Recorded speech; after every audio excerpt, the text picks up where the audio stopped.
Դիտեք առաջին ալիք Ամերիկայի հեռուստակոնտենտը։ Բաժանորդագրվեք առաջին ալիք Ամերիկայի YouTube-յան ալիքին First Channel America։ UNICEF-ը, Հայաստանի Հանրապետության առողջապահության նախարարությունը եւ հանրային հեռուստաընկերությունը ներկայացնում են։ Երբ երեխայի մոտ նկատվում է հաճախամիզություն, թուլություն եւ գունատություն, անհրաժեշտ է շտապ դիմել մասնագետի, քանի որ դա տիպ 1 դիաբետի նախանշաններն են։ Շատ ժամանակ ծնողների արձագանքը շաքարային դիաբետ ախտորոշմանը տարբեր է լինում։ Ոմանք բուռն են արձագանքում, ոմանք հանդարտ, ոմանք էլ տառապում են անարդարության զգացումից։ Իմ կարծիքով բոլոր արձագանքներն էլ ընդունելի են եւ նորմալ։ Տարածված կարծիք կա, որ տիպ 1 շաքարային դիաբետի ժամանակ պետք է պասիվ նստակյաց կյանքով ապրել, բայց բժիշկները խրախուսում են, որ ակտիվ սպորտով զբաղվելը դա միայն օգնում է գլյուկոզայի թվերը նորմալ պահել օրգանիզմում։ Ի տարբերություն առաջին տիպի, երկրորդ տիպը ձեռքբերովի է եւ դրան կարող են նպաստել նստակյաց կյանքը, սխալ սննդակարգը եւ ոչ ճիշտ ապրելակերպը։ Կյանքն ընթանում էր սովորական հունով, ոչինչ չէր թվում արտարոց։ Պարզապես երեխան սկսել էր շատ ջուր խմել, շուտ էր հոգնում։ Ծնողները մտածում էին շոկ է, դասերն են ծանր, կանցնի։ Որոշ հիվանդություններ գալիս են անաղմուկ, միախառնվում են առօրյային այնքան սովորական, որ դժվար է ճանաչել։ Եվ երբ խնդիրը վերջապես ստանում է անուն, ծնողների գլխում միաժամանակ մի քանի հարց է հնչում. ինչպես է իմ երեխան ապրելու։ Ինսուլին ամբողջ կյանքում, որտեղ եմ սխալվել։ Ծնողական ժողովում խոսում ենք մանկական դիաբետի մասին, միացեք մեր քննարկմանը։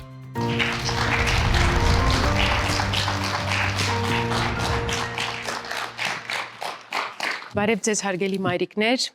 ուրախ եմ եւ շնորհակալ եմ շատ, որ ընդունել եք ծնողական ժողովին մասնակցելու մեր հրավերը, որովհետեւ այն թեմաները, որտեղ մենք խոսում ենք կոնկրետ ախտորոշման մասին, մի փոքր խիզախություն են պահանջում ծնողից, գալ եթեր ու խոսել դրա մասին։ Հիմա պետք է խնդրեմ, որ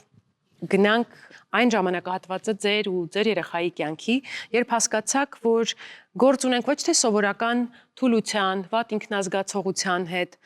այլ տեղի ունենում մի բան, որը պետք է առնել մանրադիտակի տակ ու հասկանալ, որտեղ է խնդիրը, ինչ է տեղի ունենում երեխայիս հետ։ Խնդրեմ։ Ինձ համար հատկապես շատ դժվար է հիշել այդ ժամանակահատվածը, նախ առաջին հերթին, որովհետև շատ թարմ է, մեր մոտ ախտորոշումը մոտ 3 ամիս առաջ է տեղի ունեցել, եւ երկրորդը ցավալի է, որովհետև երեխայիս կողքին չէի։ Մոտ 2 շաբաթով աշխատանքային այցով Ամերիկայում էի գտնվում եւ աղջիկս խնամք էր հանձնված տատիկին։ Մինչ այդ ես դպրոցից ահազանգ էի ստանում, որ երեխան դասերի ժամանակ քնում է, մի բան, ինչը ընդհանրապես բնորոշ չէր իմ շարժուն աղջկան։ Մտածում էի հավանաբար գիշերը քիչ է քնում, փորձում էի ավելի շուտ քնացնել, բայց միևնույն է հազանգերը շարունակվում էին։ Ամերիկայում գտնվելու ժամանակ ինձ ասացին, որ Շուշանին տեղափոխել են հիվանդանոց, քանի որ մայրիկս մանկաբույժ է եւ հենց իր մոտ էր խնամքի տակ էր գտնվում աղջիկս։ Ես ինչ որ չափով հանգիստ էի, որովհետեւ մայրիկս շատ ուշադիր էր եւ կարելի ասել հենց այդ էլ դրկեց կոմայից, որովհետեւ վերջին ստադիան կոման է միշտ լինում, երբ որ ծնողները տեղափոխում են հիվանդանոց, հաճախ այդպես է արձագանքվում ախտորոշումը։ Բայբախտաբար մենք խուսափեցինք եւ կարծում եմ դա շնորհի մայրիկիս էր, ով շատ ուշադիր էր եւ ժամանակին տեղափոխեց հիվանդանոց։ Ես հենց հաջորդ օրը հասա, իրականությունը մի ինչ որտեղ սարսափելի էր, ինչ որտեղ շատ ուրախ էի, որ բժշկությունը այն մակարդակում է, որ իմ աղջիկը այսպես ասած խնդիրներ չի ունենա հետագայում եւ լիարժեք ինտեգրվի սոցիումում։ Շնորհակալ եմ շատ, իդեպ այսօր 3 հասմիկների եւ Անի հետ ենք խոսում, այնպես որ Հասմիկ անունը շատ հաճախ կլսեք։ Հասմիկ, ձեր պատմությունը ինչից է սկսվել։ Մեր պատմությունը սկսվեց, երբ որ Մանին 4 տարեկան էր, ճիշտն ասած, ընդհանրապես մտքովս չի անցել, որ կարա լինի մանկական տիպ 1 շաքարային դիաբետ։ Դիաբետ ես իմացել եմ տարիքային երկրորդ տիպի դիաբետի մասին։ Մենք հաճախում էինք գինեկոլոգի մոտ, որտեղ ունեինք խնդիրներ երեխան, հետո պարզվեց, որ գինեկոլոգն է բացահայտել մեզ մոտ շաքարը, որովհետև ունեինք կարմրություն ացետոնի հետ կապված։ երեխայի մոտացիտոնը որ բարձր է եղել, ունեցել ենք կարմրություն եւ գինեկոլոգն է մեզ ուղղորդել դեպի Մուրացան, այնտեղ բացահայտվեց, որ Մարին ունի շաքարային տիպ 1 դիաբետ։ Մի գիշերվա մեջ ես կարողացա ընդունել այդ փաստը, որովհետեւ բժշկուհին ասաց, որ երեխան քեզնով է ընկալելու, թե ինչ է իր հետ կատարվում, այսինքն դու եթե չընդունես, նույն իրավիճակում կարա լինի քո երեխան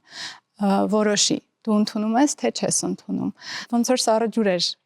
գլխիս, մի գիշերվա մեջ ես հասկացա, որ ես պետք է ընդունեմ, որովհետև դա ամբողջ կյանքի համար է։ Դրանից հետո Մարին շատ ուրախությամբ հաջողում է Մուրացանի հիվանդանոց, մեզ մոտ ոչ մի ստրեսային պահ չեղավ, ընդունեցինք։ Հենց ընդունման մասին եմ ուզում խոսենք հիմա մյուս մայրիկների հետ։ Գալիս է ախտորոշումը, որը պետք է ընդունել ու շարունակել կյանքը դրա հետ։ Ձեզ հաջողվել է լինել այնքան կառավարելի, որ երեխային էլ այդ տեղեկատվությունը ճիշտ մատուցեք։ Երբ հետեք նայում հիմա ամեն ինչ ճիշտ է կարել ձեր կարծիքով։ Ես կարծում եմ, այո, ի տարբերություն Հասմիկի, ես 3-4 օր հետո դուրս եկա այդ շոկային վախեցած իրավիճակից, այդ 3 օրերի ընթացքում այդ իմ մոտ առաջացած վախը, շփոթմունքը վերակերպվեց ոնց որ ավելի շատ պատասխանատվության, ու ես փորձում էի իմ տղային Մարկին այնպես տրամադրվածությունը լինի, որ ինքը ոչ ամաչի հասարակությունից, ոչ իր ընկերներից եւ կարողացել ենք հաղթահարել այդ բարդ շրջանը։ Կարծում եմ այն հանգամանքը, որ դուք այսօր մեր եթերում եք, տեղիք չի տալիս մտածելու, որ դուք որևէ պարագայում թաքցնում եք երեխայի ախտորոշումը, բայց կան նաև այդպիսի դեպքեր, երբ հարկ է լինում հասարակությանը հայտնել, ինչ որտեղ նոր միջավայրում եք հայտնվել ու պետք է այնտեղ իմանան։ Կարողանում եք արդեն այս տարիների ընթացքում նաև փորձ ունենալով ճիշտ բառեր գտնել, ճիշտ հասկացնել մարդկանց։ Ես կարծում եմ, որ այո։ Ինձ մոտ ստացվում է, որովհետև երբ որ իմ աղջիկը նոր պետք է հաճախի օրինակ բարի կամ նոր միջավայր մտնի, այո, ես եմ ձեռք առնում, որ պետքա տեղեկացնել տնօրինությանը, ուսուցիչներին, ես կարողանում եմ այո գտնել ճիշտ բառեր, կարողանում եմ ճիշտ բացատրել առանց խղճահարության ինչ-որ միմիկաների եւ ըմբռնումը գրեթե բոլոր պարագաներում լավ է ստացվում։ Հա, ամեն դեպքում, երբ որ նոր միջավայր է մտնում երեխան, երբ որ ասում ես երեխան ունի դիաբետ, դու ժպիտով ես ասում, բայց հայացքները ուրիշ են, բայց շատ մեծ նշանակություն ունի ինչպես է ծնողը ներկայացնում, այսինքն եթե ծնողը ներկայացնում է, որ նորմալ է դա, մենք հաշտ ենք դրա հետ եւ վերահսկելի է դա, արդեն դիմացինն էլ անկախ իրանից պատասխանատվությունը իր վրայից ընկնում է, քանի որ ծնողը շատ թեթև է ներկայացնում այդ հարցը եւ արդեն ավելի հեշտ են իրենք էլ ըմբռնում վիճակը։ Հայտնի են շաքարային դիաբետի առաջին եւ երկրորդ տիպերը։ Երեխաների շրջանում ամենից հաճախ հանդիպում է առաջին տիպի դիաբետը, բայց երկրորդը նույնպես հավանական է։ Իդեպ, ըստ որոշ աղբյուրների, այն գնալով ավելի մեծ տարածում է ստանում։ Երկրորդ տիպի դիաբետի մասին այսօր դեռ կխոսենք, իսկ հիմա կարծում եմ ճիշտ ժամանակն է հերքելու առաջին տիպի շաքարային դիաբետի մասին լայնորեն տարածված միֆերից մի քանիսը։ Առաջին տիպի շաքարային դիաբետը քաղցրի չարաշահման պատճառով է։ Միֆ է, թե իրականություն։ Միֆ է, որովհետև ինչքանով որ ես հասցրել եմ տեղեկանալ, շաքարի չարաշահումը առհասարակ օգտագործումը չի հանգեցնում շաքարային դիաբետի։ Վնասակար քաղցրը չարաշահելու դեպքում հնարավոր է, հիմա շատ կան դեպքեր։ Քաղցրի չարաշահման հետևանք չի դա, այլ գենետիկ նախատրամադրվածություն, որը կյանքի ընթացքում ուղղակի գլուխ է բարձրացնում եւ ի հայտ է գալիս մարդկանց մոտ։ Մենք չգիտենք ինչ սակման են այդ շաքարները եւ դա շատ օգտագործման հետևանքով կարող է առաջանալ շաքարային դիաբետ։ Սա միֆ է։ Շաքարային դիաբետը դա համախտանիշ է, որ ընթանում է գլյուկոզայի բարձրացումով։ Կոպիտ տարբերակում ենք տիպ 1, տիպ 2 շաքարային դիաբետ։ Տիպ 1-ը ավելի բնորոշ է երեխաներին եւ երիտասարդներին, չնայած չի բացառում, որ մեծահասակներն է կարող են ունենալ տիպ 1 շաքարային դիաբետ, եւ տիպ 2 շաքարային դիաբետը ավելի բնորոշ է մեծահասակներին,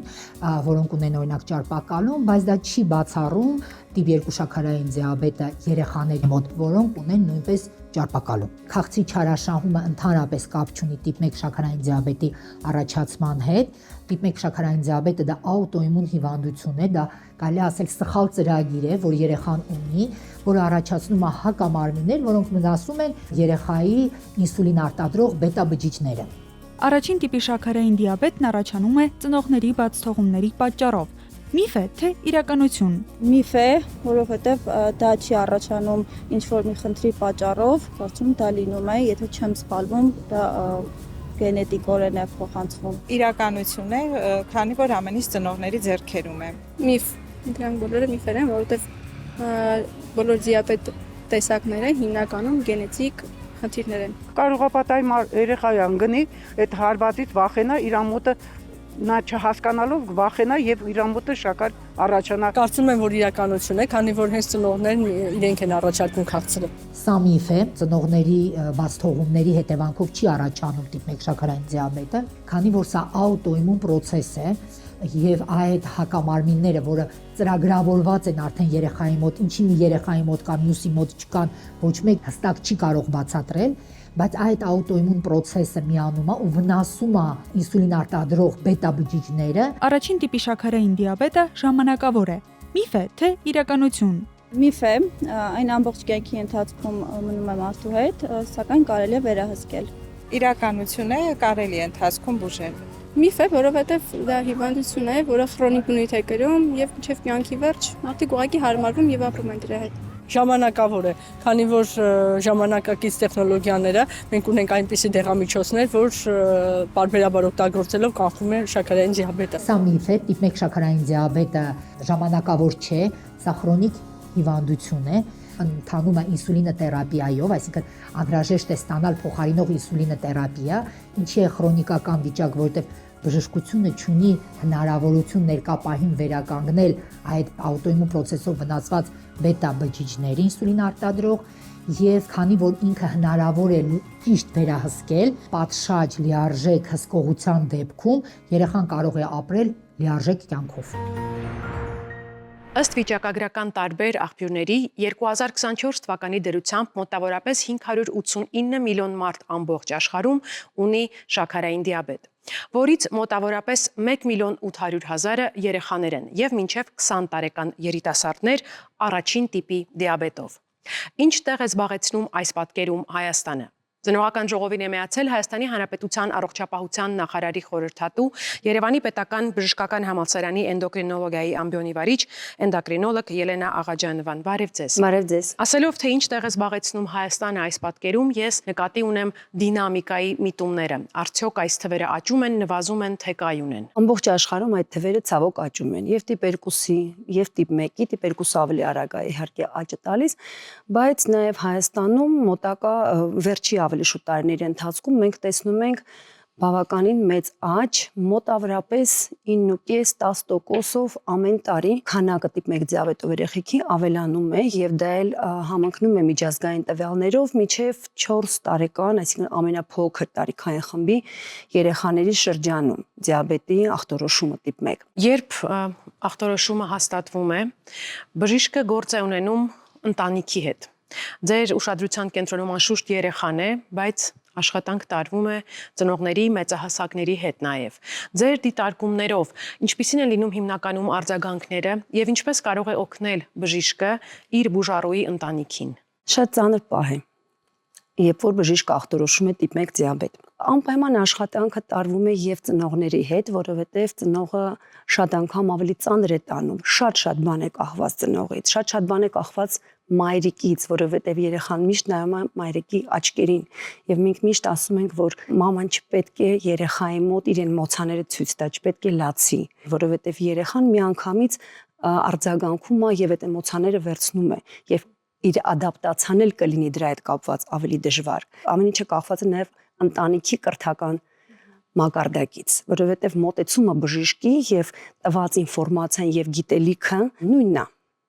Ու ծավալը կարա տարբեր լինի իհարկե կախված նրանից, թե ինչպես է ընկալում դիմացի ծնողը, բայց շատ կարևոր է ինչքանով ծնողը ընդգրկված կլինի բուժման մեջ, բժշկի հետ համագործակցության մեջ, որովհետև մենք սովորեցնում ենք, մենք ունենք դիաբետի դպրոց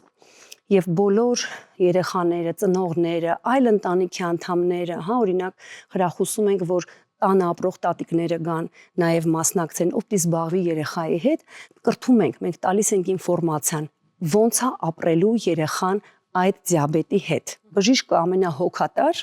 չի կարա 24 ժամ լինի, որովհետև այդ երեխեքը շատ են, ընտանիքն է լինելու, դրա համար ընտանիքը պետք է իմանա ինչ անում։ ցանկացած սիտուացիայում։ Եվ մենք ունենք իհարկե հոգեբանական օգնություն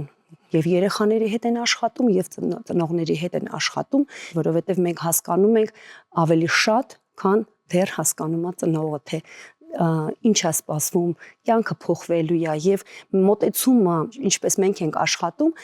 որ շաքարային դիաբետը չպետք է խանգարի երեխային։ Այսինքն մենք հարմարեցնելու ենք դիաբետը երեխայի կյանքին, երեխայի կյանքի ռեժիմին։ Ոչ թե հակառակ առաջ մոտեցումներ, օրինակ մեզ մոտ է 18 տարի առաջ լրիվ ուրիշ էր։ Ամբողջ ընտանիքի կյանքը հարմարեցվում էր այ հիվանդությանը։ Հիմա չէ, հակառակը մենք ամեն ինչ պետք է անենք, օգնենք, որ երեխայի կյանքի ռեժիմը, կյանքի որակը, երեխու նպատակները չտուժեն։ Հրաշալի մոտեցում է սա, կարծում եմ շատ է օգնում թե երեխային, թե ընտանիքին։ Եվ բժիշկին։ Անշուշտ։ Առաջարկում եմ թեման ավելի մանրամասն քննարկելու համար տեղափոխվենք այն հատված, որտեղ մեզ սպասում են մայրիկները։ Համեցեք։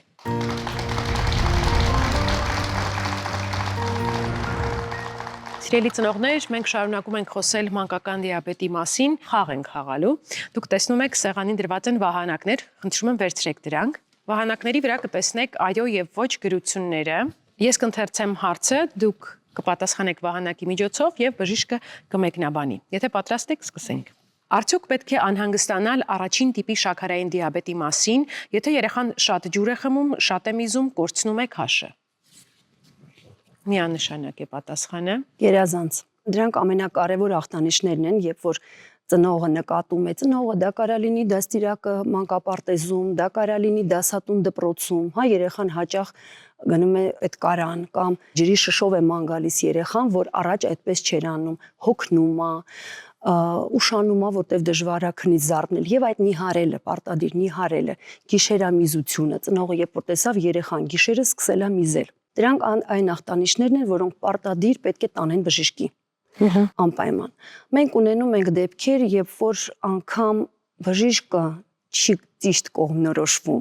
Կարա դա լինի նրա հետ կապված, որ չի ուզում մտածի փոքր երեխայի մոտ դիաբետի արկայության մասին։ Ենթադրենք մանկաբույժը։ Մանկաբույժի մասին է խոսքը, տեղամասային բժիշկը կլինի, միզային ինֆեկցիայի հետ կարող են կապել ճիճվագրության հետ, երբ որ արդեն դժվար է երեխան շնչում, փորձում են բուժել որպես թոքաբորբ։ Այսինքն այդ ամեն ինչը ուղղակի ժամանակ է ձգում մինչև ախտորոշումը։ Տիպ 1 դիաբետը չի կարա չախտորոշվի, որտեվ երեխան կտրուկ վատանում է եւ ընկնելու է հիվանդանոց։ Ուղղակի կլինի կորցրած ժամանակ եւ ավելի բարդացած վիճակ։ Դրա համար այո,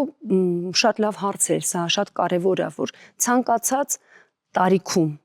ցանկացած տարիքում, եթե կան այդ նշանները, շատ ախմություն, շատ ամիզություն, քաշի կորուստ, գիշերամիզություն, անպայման պետք է մտածել շաքարային դիաբետի մասին։ Հասկանալի է։ Հաջորդ հարցին անցնենք մայրիկներ, ինսուլինն առաջացնում է կախվածություն, թե ոչ։ Տարբեր կարծիքներ կան։ Հա, կարծիքները տարբեր են։ Իրականում նաև այոն եմ հասկանում, ստեղ կարելի է ճիշտ համարել բոլոր պատասխանները, այոն հասկանում եմ, որովհետև տիպ 1 դիաբետը եթե ախտորոշվեց, իսկ ախտորոշվում է, որովհետև արկա են բոլոր նշանները ինսուլինի բացարձակ անբավարարության։ Եվ բուժումը, միակ բուժումը այսօր ամբողջ աշխարհում դա ինսուլինն է, որովհետև չկա այլ ալտերնատիվ, այլ ուրիշ բուժում չկա։ Դրա համար այս դեպքում մենք չենք խոսի, որ դա կախվածություն է, դա անհրաժեշտություն է։ Եվս մեկ հարց ունենք։ Շաքարային դիաբետ ունեցող երեխան կարող է արդյոք զբաղվել սպորտով։ Բոլորն ասում են Երազանց։ Դիաբետ ունեցող երեխաներ եւ ընդհանրապես մեծերին էլ շատ է խրախուսում, որ նրանք զբաղվեն սպորտով։ Դա պարտադիր է, որովհետեւ մկանային աշխատանքի ընթացքում յուրացվում է գլյուկոզան եւ դա բերում է ինսուլինի պահանջի իջեցման, այսինքն կոնկրետ դոզաների իջեցման կարելի է հասնել 30-ից մինչեւ 50%-ով։ Նաեւ կա այսպիսի կարծիք, որ դիաբետով երեխեքը ավելի առողջ են, քան մնացած երեխեքը պոպուլյացիայում։ Ինչու՞, որտեղ նրանք ավելի առողջ ապրելակերպ ունեն։ Նրանք ավելի ճիշտ են սնվում, ավելի քիչ են իրանց մոտ այդ ավելորդ սնունդը, հա, շաքար պարունակող եւ այլն։ Եվ իրանք այո միշտ շարժման մեջ իրանք սպորտով զբաղվում են։ Մեծ մասը զբաղվում է սպորտով։ Հիմա մի փոքր ստուգենք մեր գիտելիքները երկրորդ տիպի շաքարային դիաբետի մասին։ Նստակյաց կյանքն ու ավելորդ քաշը կարող են երկրորդ տիպի շաքարային դիաբետի հանգեցնել։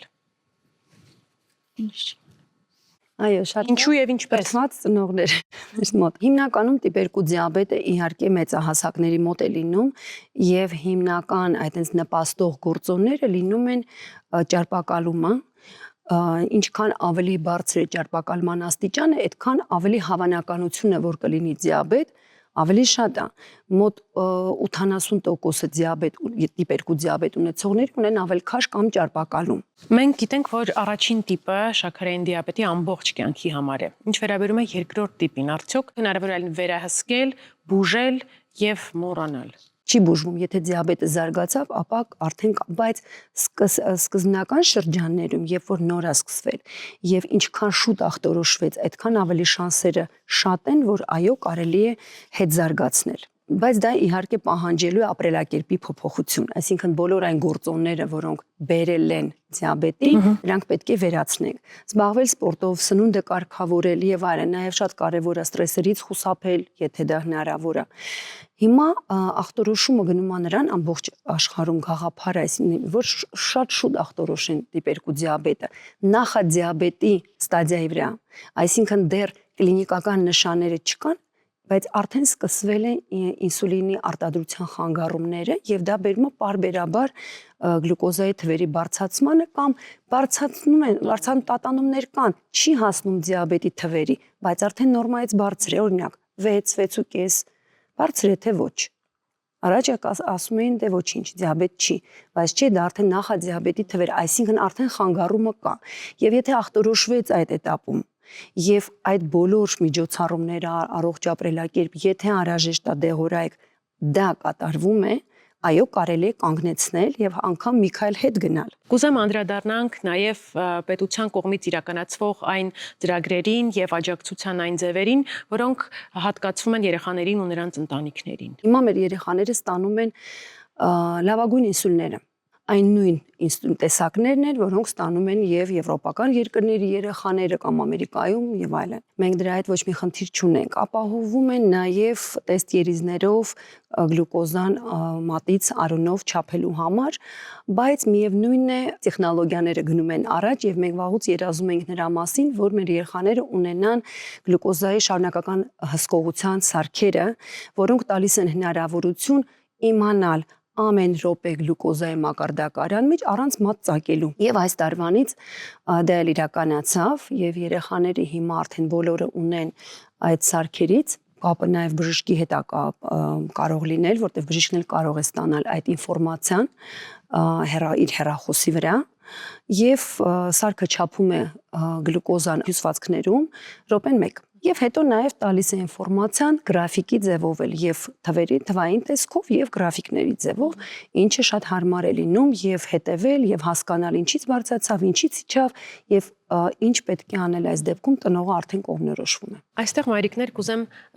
ձեզ էլ լսենք, որքանով է կարևորում, որ երեխան անշուշտ կախված տարիքից կարողանա ինչ-ինչ գործողություններ ինքնուրույն կերպով անել, ինքնասպասարկվել եւ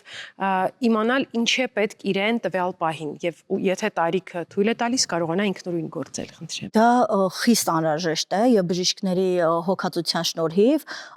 մեր երեխաները գրեթե 90%-ով կարողանում են ճիշտ վերահսկել իրենց դիաբետը։ Եթե կա փորձ, օրինակ, որ երեխան կարողանում է ինքնուրույն ներարկում անել, անշուշտ տարիքից է էլի կախված։ Բնականաբար տարիքից է կախված, որովհետեւ օրինակ իմ աղջկա մոտ 4 տարեկանում է հայտնաբերվել, 4 տարեկան երեխային հաստատ ինսուլինի հետ մենակ չես թողնի, բայց երբ որ գալիս է մի տարիք, որ ինքը արդեն հասկանում է, թե ինչ է ինքը անում, այդ ժամանակ արդեն Իսկ որ տարիքն է դա ձեզ։ Դա ինդիվիդուալ է ինձ թվում, ամեն երեխա մի տարիքի է գալիս դրան։ Այդ արդեն ընթացքը ցույց է տալիս դու որպես ծնող հասկանում ես պատրաստ է երեխան, թե պատրաստ չի։ Բայց մենք 8 տարեկանից ենք արդեն իրենց հետ էլ աշխատում, սովորացնում, իհարկե 8 տարեկանում քչերն են, որ ինքնուրույն անում են։ Օրինակ իմ աղջիկը 7 տարեկանից արդեն ինքնուրույն ներարկումներն անում է, բայց դոզավորումը բնականաբար օգնում ես, անում ես դու։ Իսկ երբ մենք նրա կողքին չենք, որքանով ենք վստահ, որ ինքը ամեն ինչ ճիշտ կանի։ Գիտեք, ինչպես բժշկուհին նշեց, այո,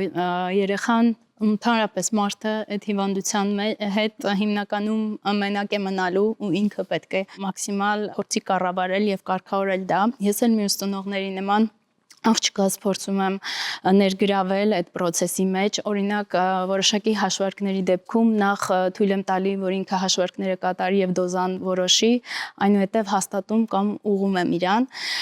եւ փորձում եմ նաեւ թույլ տալ, որ ինքը կատարի սրսկումները։ Մանավանդ երբ որ հաճախ բողոքում է, որ ես սխալ տեղ եմ սրսկում, իրեն ցավեցնում եմ եւ ինքը ավելի ճիշտ գիտի որտեղ է պետք սրսկել դիսկոմֆորտից խուսափելու համար եւ այո հաճախ դեպքեր են լինում երբ որ երեխան օրինակ գնում է ծնունդ ինքը պետքա լիարժեք կարողանա տիրապետել իրավիճակին հասկանա որ սնունդից նույնիսկ առանց կշեռքի ինչքան է կարելի ուտել եւ համապատասխան ինսուլինները ներարկել մենք շատ լավ ամփոփեցինք խաղի փուլը եւ մեր մայրիկները բավականին տեղեկացված էին, կարծում եմ չեղավ մի դրվագ, որտեղ կարող էինք ինչ-որ բան կասկածի տակ առնել, հրաշալի էին ձեր պատասխաններն ու շնորհակալություն ձեզ մեկնաբանությունների համար, շնորհակալ ենք նաև, որ այսօր ծնողական ժողովում էիք։ Կյանքը քրոնիկական հիվանդություն ունեցող երեխայի հետ հաճախ մարտահրավեր է։ Ինչպես խոսել նրա հետ իր հիվանդության մասին, ինչ սխալներից խուսափել, ինչպես խուճապի չմատնվել ճգնաժամային պահերին, ինչպես օգնել չայրվելով։ Անորոշ կամ վտանգավոր ցանկացած իրավիճակում ծնողների բնազդային մղումն է պաշտպանել երեխային։ Երբեմն պաշտպանության տակ մեծահասակները հասկանում են լռել, չասել ճշմարտությունը։ Նույն տրամաբանությամբ մանկական շաքարային դիաբետ ախտորոշումը ստացած շատ ծնողներ առժամանակ չեն խոսում երեխայի հետ վերջինիս առողջական խնդրի մասին։ Իսկ բժիշկներն ասում են, երեխան այդ խնդրի հետ ապրելու է ամբողջ կյանքում։ Նա պետք է հասկանա, թե ինչի համար են իր առջև դրվում սահմանափակումներ, ինչի համար են ներարկումները եւ այլն։ Կարևոր է նրան տեղեկացնել ախտորոշման մասին եւ տարիքին համապատասխան պարզ ու հասկանալի լեզվով բացատրել ինչ է դիաբետը, ինչպես է այն ազդում օրգանիզմի վրա։ Կարևոր է երեխային ասել ըստիս, որ դա ի տարբերություն շատ այլ հիվանդությունների կառավարելի եւ վերահսկելի է եւ չի խանգարելու երեխային իր կյանքի ընթացքում հասնելու որևէ նպատակի կամ բարձունքի, լինի դա ֆիզիկական տեսանկյունից, ինքը կարող ենք զբաղվել անգամ պրոֆեսիոնալ սպորտով, թե մտավոր տեսանկյունից։ Երեխան պետք է զգա, որ ծնողը իր հետ է, ցանկալի է, որ ծնողը իր հույզերը, որոնք շատ բնական են, ցույց չտա երեխայի մոտ, չլացի, դիաբետի հետ կապված չասի այնպիսի բառեր, որոնք որ երեխայի մոտ կարող են առաջացնել հոգեբանական խնդիրներ, թերարժեքություն կամ մտածել, որ մեղավոր է ինչ-որ հարցում։ Կարևոր է երեխային բացատրել նաև սննդակարգի փոփոխության եւ որոշ սահմանափակումների անհրաժեշտությունը։ Դիաբետի երկու տիպի դեպքում էլ առողջ սնվելը կարևոր է, քանի որ սնունդն անմիջականորեն ազդում է արյան գլյուկոզի մակարդակի վրա։ Միևնույն ժամանակ առողջ սննդակարգը չի ենթադրում, թե երեխաները պետք է իսպառ հրաժարվեն որոշ սննդատեսակներից։ Նախապատվությունը պետք է տալ օգտակար ածխաջրերին, սակայն քաղցրավենիքը նույնպես կարող է տեղ գտնել սննդակարգում, պարզապես ավելի հազվադեպ ու չափավոր։ Հաճախ ծնողները ծայրահեղությունից ծայրահեղություն են ընկնում, մի դեպքում շատ խիստ են սահմանափակում ածխաջրերի օգտագործումը եւ խուսափում են ածխաջրային սնունդ տալուց երեխային, մտածելով, որ այս պարագայում ավելի քիչ ինսուլին կներարկվի երեխան կամ հաճախականությունը կամ դեղաչափը կլինի ավելի փոքր։ Դա միանշանակ սխալ մոտեցում է։ Ինսուլինի դեղաչափը եւ դեղաչափի մեծությունը որևէ կերպ երեխայի առողջության վրա բացասաբար չեն ազդում։ Իսկ ածխաջրերի սահմանափակումը կարող է բացասաբար ազդել երեխայի աճի վրա։ Մեկ այլ ծայրահեղություն էլ կա, երբ ծնողները չեն հաշվարկում կամ մոտավոր են հաշվարկում երեխայի ընդունած ածխաջրերի քանակը։ Առաջին տիպի շաքարային դիաբետի դեպքում նման բացթողումների հետևանքով հիվանդությունը կարող է դուրս գալ վերահսկողությունից։ Ծայրահեղություն չէ, բայց սխալ է, երբ սննդի համար նախատեսված կարճատև ինսուլինը ներարկում են ուտելուց հետո, ինչի հետևանքով գլյուկոզի մակարդակը երկար ժամանակ մնում է նորմայից բարձր։ Մասնագետները խորհուրդ են տալիս ներարկումն անել ուտելուց մի քանի րոպե առաջ, կախված գլյուկոզի նախնական ցուցանիշից եւ ընդունվող սննդի բաղադրությունից։ Դիաբետի ախտորոշումից հետո պարտադիր երեխան եւ ծնողները անցնում են ուսուցում, սովորեցվում է, թե ինչպես հաշվարկել ածխաջրերը, ինչպես հաշվարկվել ինսուլինի դեղաչափը, ինչպես ներարկել, ինքնազգացողության ինչպիսի փոփոխությունների դեպքում է պետք չափել գլյուկոզի մակարդակը կամ դիմել բժշկական օգնության։ Փոքր տարիքի երեխաների պարագայում հիմնականում վերահսկողությունը իրականացվում է ծնողների միջոցով, բայց երեխայի մեծանալուն զուգընթաց շատ կարևոր է երեխայի մոտ զարգացնել այդ ինքնահսկման հմտությունները, որպեսզի մշտական կախվածություն երեխան ծնողից չունենա, կարողանա լինել սոցիալապես ակտիվ, առանց ծնողի մասնակցել տարբեր միջոցառումներին, ունենա սպորտային ակտիվություն եւ այլն։ Շաքարային դիաբետ ունեցող երեխայի խնամքը ծնողից պահանջում է մշտական ուշադրություն, պատասխանատվություն եւ զգոնություն։ Դա կարող է հանգեցնել հոգնածության եւ հոգեհուզական այրման։ Ծնողները պետք է չանտեսեն սեփական կարիքները։ Ինքնախնամքը շքեղություն չէ։ Կարևոր է բավականաչափ քնել, կանոնավոր հանգստանալ, ժամանակ տրամադրել սիրելի զբաղմունքներին։ Կարևոր է նաեւ չփորձել ամեն ինչ անել միայնակ։ Պատասխանատվությունը կարելի է բաշխել ընտանիքի անդամների միջև։ Անհրաժեշտության դեպքում դիմել բժշկական կամ հոգեբանական աջակցության։ Երբ ծնողը չի անտեսում իր ֆիզիկական եւ հոգեկան առողջության կարիքները, ունենում է ավելի շատ ուժ եւ համբերություն երեխային աջակցելու եւ նրա խնամքն արդյունավետ կազմակերպելու համար։ Դուք դիտում եք ծնողական ժողովը, այսօր մենք խոսում ենք մանկական շաքարային դիաբետի մասին։ Հարգելի մայրիկներ, ամփոփելով այսօրվա մեր զրույցը, ես ուզում եմ, որ դուք ձևակերպեք հակիրճ ուղերձներ։ Ինչ կուզեք, որ մեր հասարակությունն իմանա ձեր երեխաների ախտորոշման մասին, որպեսզի հասարակությունը լինի տեղեկացված եւ հետեւաբար ձեր երեխաներն ապրեն ավելի կրթված, ավելի տեղեկացված եւ ավելի հանդուրժող հասարակության մեջ։ Խնդրեմ։ Վախերի հետ կապված կարող եմ ասել, քանի որ շատերը տեղեկացված չեն, թե ինչ է տիպ 1 շաքարային դիաբետը, առաջին ռեակցիան հենց վախն է լինում, նույնիսկ ծնողի դեպքում։ Վախ, որ չի կարող գլուխ հանել, վախ, որ կարող է երեխան վատ վիճակում հայտնվել ու ինքը չի իմանա ինչ անի։ Վախի դեմ կարելի է պայքարել ինֆորմացիայով, այսինքն եթե դու կրթվես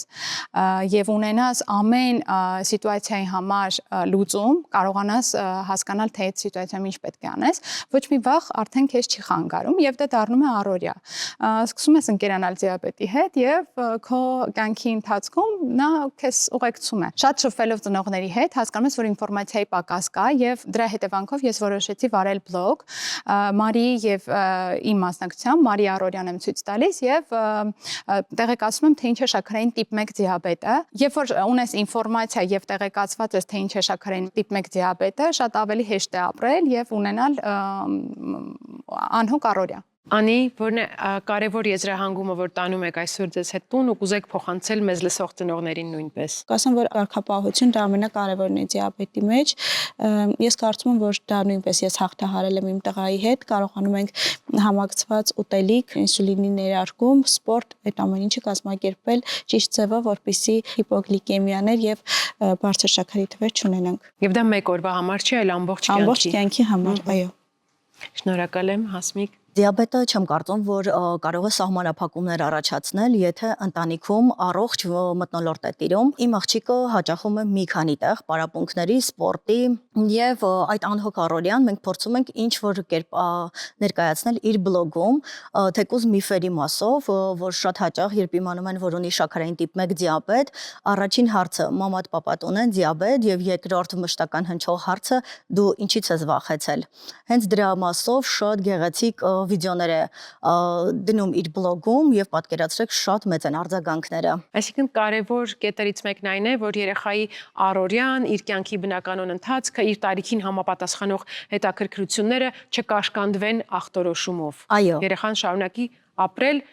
ու կյանքից հաճույք ստանալ։ Իհարկե։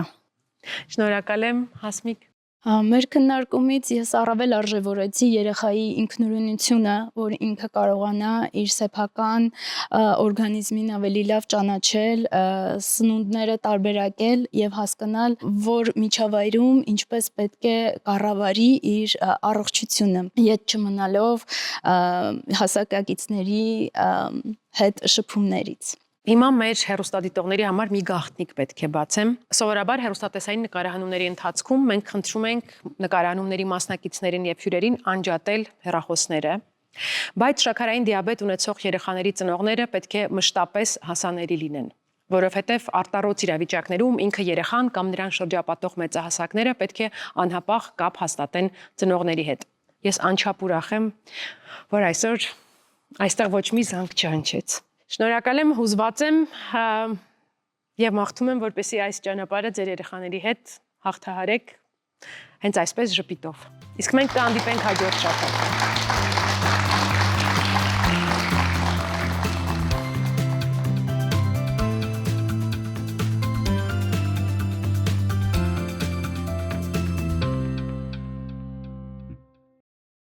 Դիտեք առաջին ալիք Ամերիկայի հեռուստակոնտենտը։